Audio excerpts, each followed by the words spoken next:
Hello everyone, very warm welcome to my channel earning with Komal. तो आज की इस वीडियो में लेकर आए हैं ह्यूमन रिसोर्स मैनेजमेंट की यूनिट 2। बेसिकली ये प्रोक्योरमेंट पर यूनिट है जिसमें हम रिक्रूटमेंट के बारे में पढ़ेंगे, सिलेक्शन के बारे में पढ़ेंगे और basically BCom honours semester 3 the SOL से जो परस्यू कर रहे हैं बीकॉम ऑनर्स, उनके लिए मैं ये कवर कर रही हूँ और जिनका एग्ज़ाम 22 दिसंबर को है। और चलिए फिर स्टार्ट करते हैं। वीडियो को please like share and comment करें, ज़्यादा से ज़्यादा स्टूडेंट्स तक आप शेयर करें वीडियो को। टेलीग्राम चैनल आप ज्वाइन कर सकते हैं जहाँ पे आपको इनकी पीडीएफ्स मिल जाएंगी और साथ में आप चैनल से भी जुड़ सकते हैं, आगे के लिए वीडियोस आपको मिलती रहेंगी। चलिए स्टार्ट करते हैं। तो जैसे कि आप स्क्रीन पे देख सकते हैं, यहाँ पे हमको गिवन है प्रोक्योरमेंट, यूनिट 2 हमारी प्रोक्योरमेंट के ऊपर है, जिसमें सबसे पहले बात की गई है ह्यूमन रिसोर्स प्लानिंग की। सबसे पहले कि ह्यूमन रिसोर्स की हम कैसे प्लानिंग करते हैं और इसकी कैरेक्टरिस्टिक्स, इसके ऑब्जेक्टिव्स, साथ में इसकी लिमिटेशंस के बारे में हम बात करेंगे। सबसे पहले तो ह्यूमन रिसोर्स मैनेजमेंट कहाँ से स्टार्ट होता है? मैन पावर प्लानिंग से स्टार्ट होता है कि हमको किस टाइप की मैन पावर चाहिए अपने ऑर्गेनाइजेशन में और नंबर ऑफ मैन पावर, कितने लोग हमको चाहिए या वॉट एवर, प्लानिंग में सब चीज़ें आ गई, राइट। तो ह्यूमन रिसोर्स प्लानिंग एक ऐसा प्रोसेस है जिसमें मैनेजमेंट ये डिटरमाइन करता है कि कैसे एक ऑर्गेनाइजेशन जो है उसको मूव करना चाहिए अपनी करंट मैन पावर पोजीशन से डिजायर्ड मैन पावर पोजीशन पे। करंट का मतलब भाई मान लो अभी मेरे ऑर्गेनाइजेशन में 100 लोग काम कर रहे हैं, लेकिन मुझे जो है ज़्यादा लोगों की ज़रूरत है ताकि और ज़्यादा अच्छे से काम हो पाए, एफिशिएंटली हो पाए। तो वो हो गई मेरी डिज़ायर्ड मैन पावर रिक्वायरमेंट या मैन पावर पोजीशन। तो ह्यूमन रिसोर्स प्लानिंग में बेसिकली हम ये एक ऐसा ही प्रोसेस है जिसमें मैनेजमेंट जो है करंट मैन पावर पोजीशन से कैसे उसको डिज़ायर्ड मैन पावर पोजीशन में मूव करना चाहिए ये डिटरमाइन करता है। तो ह्यूमन रिसोर्स प्लानिंग के द्वारा जो मैनेजमेंट है वो उनको पता लगता है कि हमको कितने नंबर ऑफ एम्प्लॉयज़ चाहिए, किस प्रकार के हमको लोग अपने ऑर्गेनाइजेशन में चाहिए और right time, right place, doing things which result in both the organisation and the individual receiving maximum long range benefit. कहने का मतलब क्या कि ह्यूमन रिसोर्स प्लानिंग के द्वारा ही मैनेजमेंट को जो है राइट नंबर, राइट काइंड के पीपल्स सही जगह पर, सही समय पर चाहिए होते हैं और ह्यूमन रिसोर्स प्लानिंग के द्वारा ही ये पॉसिबल हो पाता है, जिसकी वजह से मैक्सिमम कह सकते हैं मैक्सिमम लॉन्ग रेंज तक हमको बेनिफिट मिलते हैं। एम्प्लॉयज़ को भी बेनिफिट मिलते हैं, ऑर्गेनाइजेशन को भी इससे बेनिफिट मिलता है। तो मैन पावर प्लानिंग एक ऐसी स्ट्रैटेजी होती है जिसमें हम लोगों का एक्विजिशन यानी कि कैसे हम लोगों को लाएंगे अपने ऑर्गेनाइजेशन में, कैसे हम उनका यूटिलाइजेशन करेंगे मतलब उनका यूज़ करेंगे यानी कि वो हमारा काम करेंगे। फिर अगर कुछ काम में कमियां आ रही हैं उनके तो उनको इम्प्रूवमेंट करेंगे उनमें, एंड देन प्रिजर्वेशन करेंगे। तो ह्यूमन रिसोर्स प्लानिंग का मेन जो मकसद है वो यही है, कोऑर्डिनेट करना रिक्वायरमेंट्स को, है ना, for the availability of different types of employees, क्योंकि हम जानते हैं एम्प्लॉयज़ बहुत बहुत डिफरेंट टाइप्स के होते हैं, तो उनको कोऑर्डिनेट करना। तो इसीलिए ह्यूमन रिसोर्स प्लानिंग एक ऐसा प्रोसेस है जो ये मेक श्योर करता है कि हमारा स्टाफ जो है वो सफिशिएंट हो, मतलब जितना काम के अकॉर्डिंग हो, जितना हमें हमारे पास काम है उस हिसाब से हमारे पास लोग होने चाहिए, और जो एम्प्लॉयज़ हैं वो क्वालिफाइड होने चाहिए यानी कि जो काम हम उनको दे रहे हैं वो काम उनको आना चाहिए, स्किल्ड होने चाहिए वो। अब कुछ इम्पॉर्टेंट डेफिनेशन हमको बताई गई है ह्यूमन रिसोर्स प्लानिंग की। तो ह्यूमन रिसोर्स प्लानिंग एक ऐसा प्रोसेस है जिसके द्वारा मैनेजमेंट ये डिटरमाइन करता है कि कैसे ऑर्गेनाइजेशन को अपनी मैन पावर पोजीशन से डिज़ायर्ड मैन पावर पोजीशन तक मूव करना कैसे चाहिए। तो प्लानिंग के द्वारा ही मैनेजमेंट जो है, मैनेजमेंट को राइट नंबर पता चलता है, right kind of people, right places पे at the right time to do things, है ना। तो ये सब के बेनिफिट मैक्सिमम लॉन्ग रेंज तक उनको मिल पाते हैं। तो आगे हम बात कर लेते हैं इसकी कुछ कैरेक्टरिस्टिक्स हैं एंड देन ऑब्जेक्टिव्स हैं। कैरेक्टरिस्टिक्स यानी कि कुछ विशेषताएं। तो organisations objectives and goals, in its strategic planning and operating planning may form the objective of human resource planning. कहने का मतलब क्या कि हमारे ऑर्गेनाइजेशन का क्या गोल है, हमारे ऑर्गेनाइजेशन का क्या मकसद है, उस हिसाब से प्लानिंग होती है कि हम कैसी स्ट्रैटेजिक प्लानिंग बना रहे हैं, मतलब क्या योजना बना रहे हैं, कैसे हम ऑपरेटिंग प्लानिंग बना रहे हैं. ऑपरेटिंग प्लानिंग का मतलब कि कैसे हम अपने कार्यों को ऑपरेट करेंगे, कैसे हम अपनी एक्टिविटीज़ फंक्शंस को परफॉर्म करेंगे. तो इससे हमारे ह्यूमन रिसोर्स प्लानिंग के ऑब्जेक्टिव बनते हैं. तो ह्यूमन रिसोर्स प्लानिंग का जो पहला ऑब्जेक्टिव है वो यही है कि हमारे इंटरप्राइज को कितने नंबर ऑफ एम्प्लॉयज़ की ज़रूरत है ये डिटरमाइन करता है. तो ह्यूमन रिसोर्स प्लानिंग का ये एम होता है जिसमें man power inventory keeping and maintaining जो है वो हो सकती है, उनका यूटिलाइजेशन होता है, जिसमें for taking higher responsibility in the near future. कहने का मतलब क्या कि मैन पावर भी हमारी इन्वेंटरी होता है. इन्वेंटरी मतलब वो सभी चीज़ें जो हमारे प्रोडक्शन में काम आती हैं. तो मैन पावर भी एक बहुत इंपॉर्टेंट एलिमेंट है. तो मैन पावर को हमें रखना है अपने ऑर्गेनाइजेशन में, मेंटेनिंग यानी कि उनको बनाए रखना है कह सकते हैं अपने ऑर्गेनाइजेशन में, ताकि वो जो है यूटिलाइज हो सके अच्छी तरीके से और वो हायर रिस्पॉन्सिबिलिटी ले नियर फ्यूचर में भी. तो ये भी ह्यूमन रिसोर्स प्लानिंग का एक उद्देश्य है. उसके बाद ह्यूमन रिसोर्स प्लानिंग हेल्प करता है ऑर्गेनाइजेशन की कि एक बैलेंस बन पाए डिमांड और सप्लाई में, मैन पावर की डिमांड और सप्लाई में एक बैलेंस बन पाए, राइट. कि जितनी डिमांड है एटलीस्ट हमारे मैन पावर उतने तो हों हमारे ऑर्गेनाइजेशन में. ह्यूमन रिसोर्स प्लानिंग ये भी इंश्योर करता है कि ऑर्गेनाइजेशन जो है वो एम्प्लॉयज़ को गुड वर्किंग कंडीशन यानी कि अच्छे काम की जो वर्किंग कंडीशन है वो अच्छी प्रोवाइड करे, in order to provide them with great level of job satisfaction, है ना. तभी तो जॉब सेटिस्फैक्शन उनको मिलेगा. वो अच्छी जगह पे काम करेंगे, अच्छी वर्किंग कंडीशन पे वर्क करेंगे तो ही वो सेटिस्फाई हो पाएंगे एम्प्लॉयज़. उसके बाद ह्यूमन रिसोर्स प्लानिंग के कुछ ऑब्जेक्टिव्स हैं, ये कैरेक्टरिस्टिक्स थी सॉरी, और ये था ऑब्जेक्टिव. ऑब्जेक्टिव की बात करें तो ह्यूमन रिसोर्स प्लानिंग की क्या ऑब्जेक्टिव है कि हमको ह्यूमन रिसोर्स यानी कि जो भी हमारी मैन पावर वर्क कर रही है उनका हमें प्रॉपर यूटिलाइजेशन को इंश्योर करना है कि हम उनको सही ढंग से यूज़ कर रहे हैं. हम उन्हें सैलरी दे रहे हैं एम्प्लॉयज़ को, तो हम उनसे काम भी तो निकलवाना है ना. तो ह्यूमन रिसोर्स प्लानिंग का दूसरा ऑब्जेक्टिव है एम्प्लॉयज़ का डेवलपमेंट भी चेक करना, क्योंकि हम जानते हैं परफॉर्मेंस भी बहुत ज़रूरी होती है. आगे अगर हमें एम्प्लॉय का इंक्रीमेंट करना है तो हमें उनका डेवलपमेंट चेक करना होगा कि कितना उन्होंने इम्प्रूवमेंट दिखाई, कितना उनकी परफॉर्मेंस में एफिशिएंसी आई, ये चेक करना. Third, to ensure proper human resource policies. Human resource policies जो है वो प्रॉपरली एग्जीक्यूट हो रही हैं या नहीं ये भी इंश्योर करना. प्रॉपर कंट्रोल मेजर्स लेना यानी कि कोई दिक्कत अगर आ रही है तो फटाफट से स्टेप्स लेने. और टेक्नोलॉजी का क्या इम्पैक्ट पड़ेगा हमारी जॉब्स पे, हमारे ह्यूमन रिसोर्स की रिक्वायरमेंट्स पे, इसको भी एंटीसिपेट करना यानी कि प्रिडिक्ट करना, पहले से अनुमान लगाना किसी बात का. उसके बाद टू असेस सरप्लस और शॉर्टेज, कि भाई ऐसा तो नहीं है कि मैन पावर ज़्यादा हो गई यानी कि लोग ज़्यादा है और काम कम है, या फिर ऐसा तो नहीं हो गया कि काम ज़्यादा है लेकिन लोग कम है. तो सरप्लस और शॉर्टेज भी देखना. उसके बाद फोरकास्ट करना कि हमको कितने ह्यूमन रिसोर्स फ्यूचर में चाहिए होंगे और उनकी लेवल ऑफ स्किल्स क्या होंगी, यानी कि किस टाइप के हमको स्किल्ड पर्सन चाहिए वो भी देखना. मैन पावर की सफिशिएंटली सप्लाई भी इंश्योर करना जब भी रिक्वायरमेंट हो.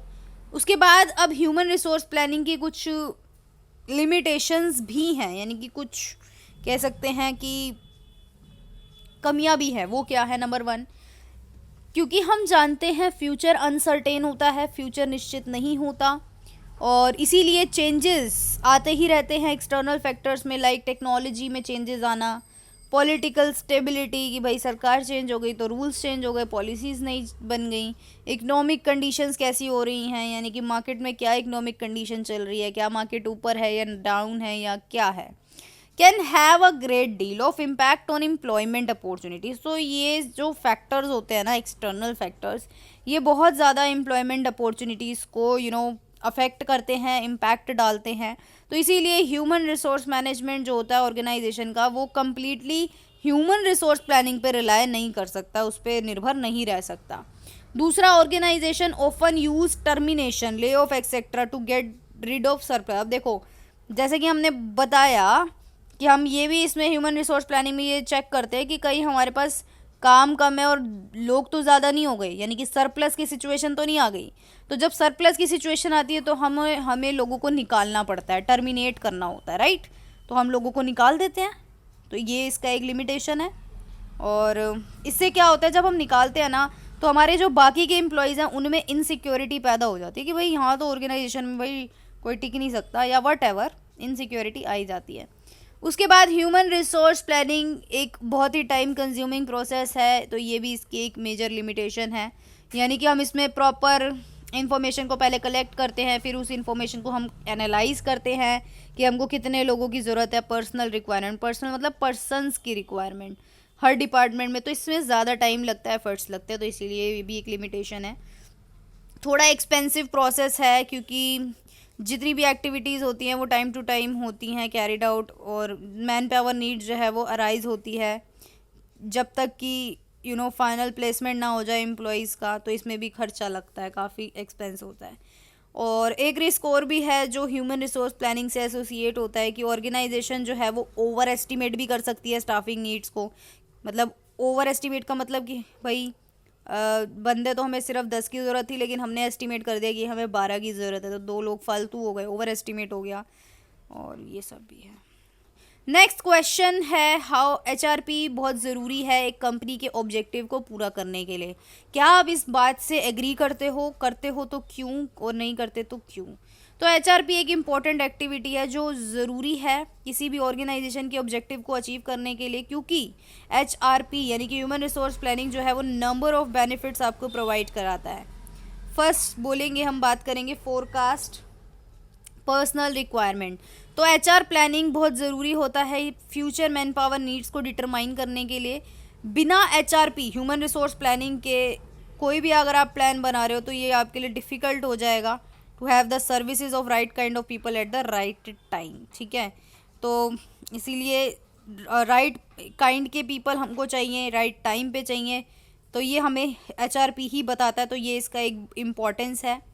उसके बाद कॉप अप विद चेंजेस, तो एचआर प्लानिंग में रिक्वायर्ड रहता है कि वो कॉप अप करे चेंजेस, जो भी मार्केट कंडीशंस में, टेक्नोलॉजी में, गवर्नमेंट रेगुलेशंस में चेंजेस आ रहे हैं उसके साथ इफेक्टिव वे में कॉप अप भी कर पाए। चेंजेस देखो आते ही रहते हैं, हम जानते हैं डायनामिक एनवायरनमेंट में हम रह रहे हैं, लगातार चेंजेस आते हैं, तो उसके अकॉर्डिंग हमको एडजस्ट करना होता है, कॉप अप करना होता है। तो ये जो चेंजेस है उसमें रिक्वायर रहता है services of people with required technical knowledge. मतलब ऐसा आप तभी कर पाओगे जब आपके पास जो भी उससे रिगार्डिंग टेक्निकल नॉलेज, ट्रेनिंग होना बहुत ज़रूरी है। तो उस कॉप अप करता है एचआर प्लानिंग के थ्रू ही ये हो पाएगा, क्योंकि हम इसमें ये देखते हैं ना कि भाई हमारे को किस टाइप के एम्प्लॉयज़ चाहिए, किस टाइप की स्किल वाले एम्प्लॉयज़ चाहिए, तो इसी अकॉर्डिंग। उसके बाद uses existing man power productively, तो जो हमारी पहले से लोग काम कर रहे हैं हमारे ऑर्गेनाइजेशन में, उनको हम कैसे प्रोडक्टिवली यूज़ कर पाएंगे ये समझना है।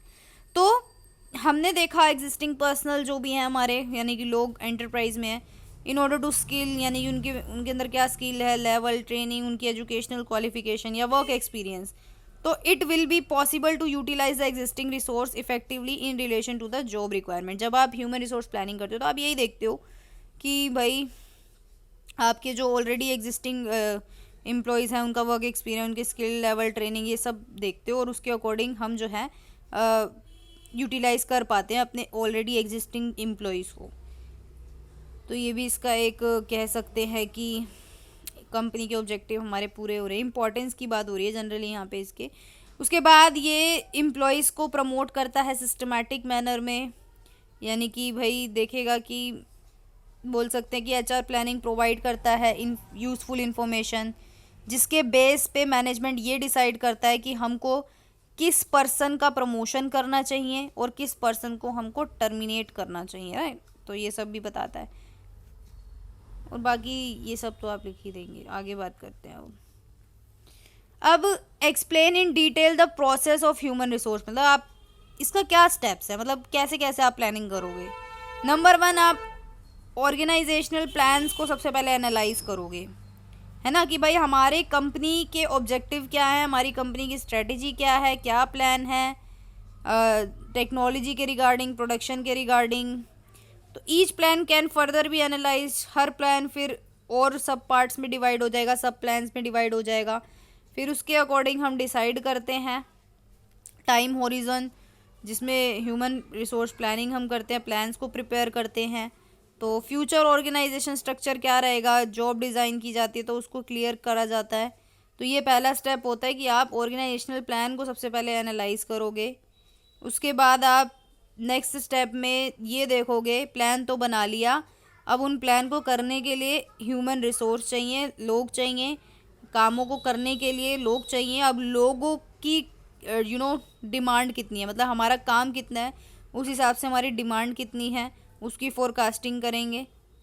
बोला गया कि ज़्यादातर जो फर्म है वो ये एस्टिमेट करती हैं कि कितने एम्प्लॉय उनको नियर फ्यूचर में चाहिए होंगे, उनके अंदर क्या क्या स्किल्स होनी चाहिए, ये सब डिमांड के अंदर आ जाएगा।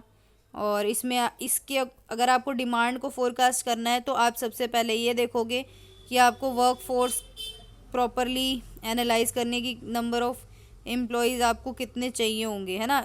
इसको करने के लिए आप एवरेज लॉस देखोगे मैन पावर का ड्यू टू लीव या रिटायरमेंट, कि भाई लास्ट 5 ईयर्स में जो है हमारी जो है एवरेज लॉस कितना हुआ मैन पावर का। देखो लॉस भी हो जाता है, लाइक लीव छुट्टी ले ली या रिटायरमेंट हो गया किसी का, या किसी की डेथ हो गई, या किसी का ट्रांसफ़र हो गया।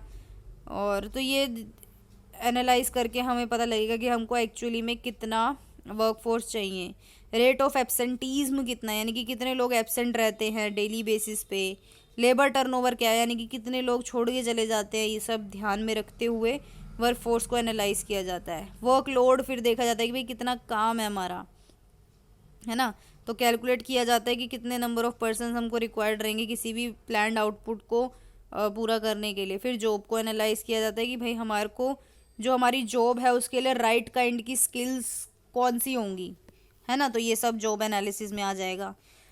उसके बाद नेक्स्ट स्टेप होता है ह्यूमन रिसोर्स की सप्लाई। अब आपने ये सब कर लिया, ये देख लिया कि नंबर ऑफ़ एम्प्लॉय कितने चाहिए, किस प्रकार की उनमें स्किल्स होनी चाहिए, कब चाहिए, ये सब आपने डिसाइड कर लिया। उसके बाद का स्टेप है अब आप उनकी सप्लाई करोगे, यानी कि आप जो है अपने ह्यूमन रिसोर्स की अपने ऑर्गेनाइजेशन में क्या कह सकते हैं, उनको जॉब देंगे, यानी कि उनकी सप्लाई करेंगे, ठीक है। उसके बाद मैन पावर गैप्स डिटरमाइन करोगे। मैन पावर गैप्स डिटरमाइन करने के बारे में बात करें तो जो भी आपका एग्जिस्टिंग नंबर ऑफ़ एम्प्लॉयज़ हैं उनकी स्किल्स को कंपेयर करोगे फोरकास्ट मैन पावर नीड्स, है ना, ताकि हम डिटरमाइन कर पाए क्वांटिटेटिव एंड क्वालिटेटिव गैप्स हमारी वर्क फोर्स में, कि भाई आज तो हमारे एम्प्लॉयज़ में ये स्किल्स है लेकिन आने वाले टाइम में हमको और भी बेहतर स्किल्ड पर्सनस चाहिए। तो डिमांड फोरकास्टिंग के साथ उनकी कंपेयर किया जाएगा, ठीक है। और फिर नंबर ऑफ़ पीपल को रिक्रूट किया जाएगा, यानी कि उनको नौकरी दी जाएगी। फॉर्मुलेटिंग एचआर प्लान्स की बात करें तो ह्यूमन रिसोर्स रिक्वायरमेंट जो है वो ये आइडेंटिफाई करती हैं कि भाई हमारा जो एचआर प्लान है उसको कैसे हमें ट्रांसलेट करना है, डिटेल्ड पॉलिसीज़ बनाना, प्रोग्राम बनाने, स्ट्रेटजीज़ बनाने। किस लिए बना रहे हैं हम ये सब, हमें रिक्रूट करना है लोगों को, हमें लोगों का सिलेक्शन करना है, ट्रेनिंग देनी है, उनको प्रमोशन करना है, रिटायरमेंट एंड देन रिप्लेसमेंट। तो ये सब इसके अंदर आ जाएंगे पॉइंट्स। रिक्रूटमेंट प्लान कैसे करना है कि भाई हमको ये बताता है कि कितने नंबर और टाइप ऑफ पीपल हमको रिक्वायर्ड है, राइट टाइम पे होने चाहिए, राइट पीपल हमें चाहिए। ये सब ट्रेनिंग प्लान, प्रोडक्टिविटी प्लान, ये रिटेंशन प्लान, ये सारे प्लान्स हम सब स्टडी कर लेते हैं। रिक्रूटमेंट प्लान में आपके number and type of people आ जाएंगे। रीडिप्लॉयमेंट प्लान के बारे में बात करें तो ये इंडिकेट करता है प्रोग्राम्स फॉर ट्रांसफरिंग और रीट्रेनिंग एग्जिस्टिंग एम्प्लॉय, मतलब जो एम्प्लॉय ऑलरेडी हमारे ऑर्गेनाइजेशन में वर्क कर रहे हैं उनको हमें दोबारा से क्या करना है, ट्रेनिंग देनी है। रिडंडेंसी प्लान की बात करें तो ये इंडिकेट करता है जो रिडंडेंट है, when and where the plans for retraining if it is possible and plans for golden handshake retrenchment, ये सब इसमें आ जाएगा। ट्रेनिंग प्लान भाई हमें अपने एम्प्लॉयज़ को ट्रेन भी करना है। अब वो ट्रेनिंग कैसी होगी, ऑन द जॉब होएगी या ऑफ द जॉब होएगी, वो भी डिसाइड करना। प्रोडक्टिविटी प्लान की बात करें तो ये इंडिकेट करता है reasons for receding employ productivity, reducing employ cost through work simplification. मतलब भाई हाँ, थोड़ा वर्क को आसान कर दो ताकि एम्प्लॉय कॉस्ट थोड़ी रिड्यूस हो पाए, और बाकी सब जॉब रीडिज़ाइन करो या प्रोडक्टिविटी बार्गेनिंग करो, incentive and profit sharing scheme चलाओ। रिटेंशन प्लान की बात करें तो ये इंडिकेट करता है एम्प्लॉय टर्नओवर को, make strategy to avoid wastage through compensation policy, या changes in work requirement, improvement in work condition इसके अंदर आ जाएगा। बाकी हम नेक्स्ट वीडियो में लेकर आएंगे। वीडियो को लाइक शेयर कमेंट ज़रूर करें। Thank you so much.